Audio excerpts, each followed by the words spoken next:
ご覧のスポンサーの提供でお送りします。En primera medida hablaremos de la ontología y la metodología, es decir, el modo de ver el mundo y los medios por los cuales llegamos a saber algo sobre él. La primera crítica recae en que las formas de construir conocimiento están alienadas a estos aspectos euroamericanos. La colonialidad hace alusión a los patrones de poder arraigados en la racionalización del conocimiento eurocéntrico y la inferiorización ontológica identitaria, que siguen orientando estas formaciones sociales, los esquemas mentales y la vida cotidiana. Es decir, que tal categoría se refiere a las estructuras de pensamiento y de acción que rigen las mentes y las vidas de los sujetos colonizados, entre las formas de intervención: la colonialidad del poder, la colonialidad del saber y la colonialidad del ser. La dimensión ontológica se refiere a acciones incorporadas y naturalizadas en las acciones normales de estos actores sociales, es decir, a la interiorización del discurso colonial y las estructuras coloniales en la vida de los colonizados.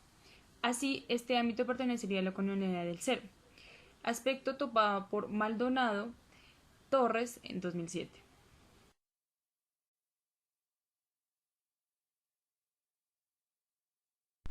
La segunda crítica tendrá una perspectiva feminista. En este caso, Cheever, siguiendo a universalistas como Max Bown, afirma que las aspiraciones humanas no están culturalmente constituidas, sino que los intereses comunes y las necesidades básicas, como la necesidad humana universal del bienestar físico, son características fundamentales de la naturaleza humana. Son ideas que sustentan una imagen monolítica de la mujer tercermundista.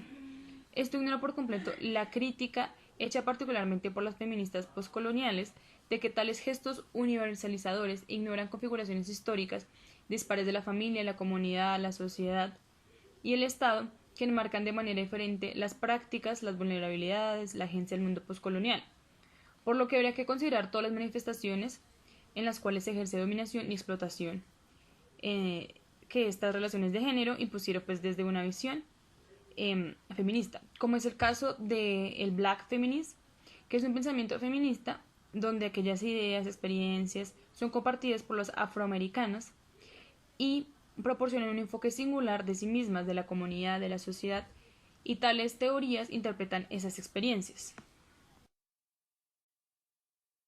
Para la tercera crítica decidimos tomar una perspectiva marxista. En esta tomaremos las posturas de los autores Cheever y Spivak, las cuales entran en contraposición según las relaciones de poder y de capital. Para esto, en primera instancia tomamos la definición de colonialidad de Quijano, la cual es entendida como un patrón mundial de dominación dentro del modelo capitalista fundado en una clasificación racial y étnica de la población del planeta que opera en distintos ámbitos. Según el autor, la colonialidad es una estructura de dominación y explotación que se inicia con el colonialismo, pero que se extiende hasta hoy en día como su secuela. Para Spivak, las diferencias de clase se cruzan con las diferencias raciales, religiosas, de género e históricas que resultan en una proliferación variada de sistemas capitalistas. Cheever responde que la universalización del capital no requiere la homogeneización de la diversidad social o diferencias culturales, sino que el capitalismo puede acomodar y sostener la diversidad cultural o religiosa. En su opinión, las comunidades indígenas y tribales, por las diferencias culturales y tradiciones, en lugar de las necesidades básicas, corren el riesgo de exponerse y amenazar la noción ilustrada de los intereses universales. Cheever cree que defender una teoría universal en la agencia humana, tal como lo ofrecen tanto la Ilustración como el marxismo, permite anclar la política democrática en formas globales compartidas, mientras se evita el orientalismo. Cheever presenta la teoría postcolonial necesariamente antagónica con la racionalidad de la Ilustración. Cheever afirma que la lógica del capital es realmente universal y su proliferación en las sociedades postcoloniales produce una historia universal de lucha de clases. Es aquí cuando entra en contraste la posición de Spivak, que señala que, además de la formación de Cheever de la resistencia libre de raza o libre de género, en todas las culturas ignora la relación del internacionalismo del movimiento sindical al colonialismo.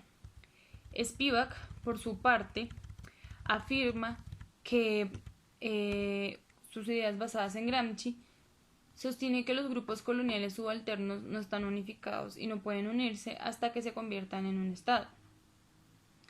Estipula que al heroificar estas clases subalternas y hacerlas partes de la clase proletaria universal, Cheever integra a la perfección a todos estos dentro de la misma historia que Europa, es decir, tenían un contexto y un desarrollo totalmente diferente.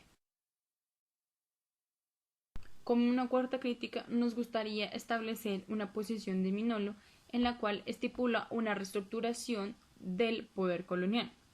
Podría decirse que el poder colonial no desapareció, solo sufrió una reestructuración, y esto es lo que marca una diferencia entre el colonialismo y la colonialidad. La primera tiene distintas ubicaciones geográficas e históricas, y la segunda, en cambio, es la matriz subyacente del poder colonial, que siguió extendiéndose por los diferentes países después de la independencia. Es decir, la matriz colonial de poder cambió de manos, pero siguió en pie. Minolo sustenta que las estructuras coloniales no desaparecen, sino que se reorganizan y son asumidas por las élites criollas dominantes del momento, y son introducidas a su vez como un proyecto ético y político. Sostiene que América Latina no es un subcontinente, sino un proyecto político de las élites criollo-mestizas, que sin embargo el nombre se convirtió en un arma de doble filo. Por un lado, dio lugar a la idea de una nueva unidad continental, y por el otro, trajo como el ascenso de la población de origen europeo y la eliminación de las ideas de los pueblos indígenas y de este origen africano. En pocas palabras, establecía que la diferencia colonial que construyeron los ideólogos españoles para justificar la colonización de América es la misma de la cual se sirvieron las élites criollas para justificar las repúblicas independientes. Es así como se asumen e interiorizan los mismos discursos coloniales. Esto lleva a Minolo a considerar la élite criolla como unos grupos que trataron de emular la intelectualidad de Europa, imaginando que las historias locales podrían repararse siguiendo ejemplos de países como Francia e Inglaterra, y ocultando a su vez el colonialismo, que fue justamente lo que esos países estaban cada día más involucrados en dichos procesos. Desde esta perspectiva y de acuerdo por lo planteado por el autor con la idea de América Latina, se distorsionó el pasado de modo tal de que el periodo imperial colonial sirviera para encuadrar las protohistorias nacionales y se incluyeran así como parte de América Latina. Estos acontecimientos históricos sucedieron después de la invención y la adaptación de dicha idea, y fue de esta forma como las élites criollas responsables de la construcción de los estados-nación, según los dictados de la modernidad europea, tuvieron que replantear o reformular la identidad de su sociedad. Así las cosas, la latinidad contribuyó a disfrazar la diferencia colonial interna como una identidad histórica y cultural que parecía incluir a todos, pero que en realidad producía un efecto de totalidad que silenció como a la minoría o a los excluidos. Por lo tanto, esta creó un nuevo tipo de invisibilidad para los indios y los descendientes de africanos que vivían en América Latina.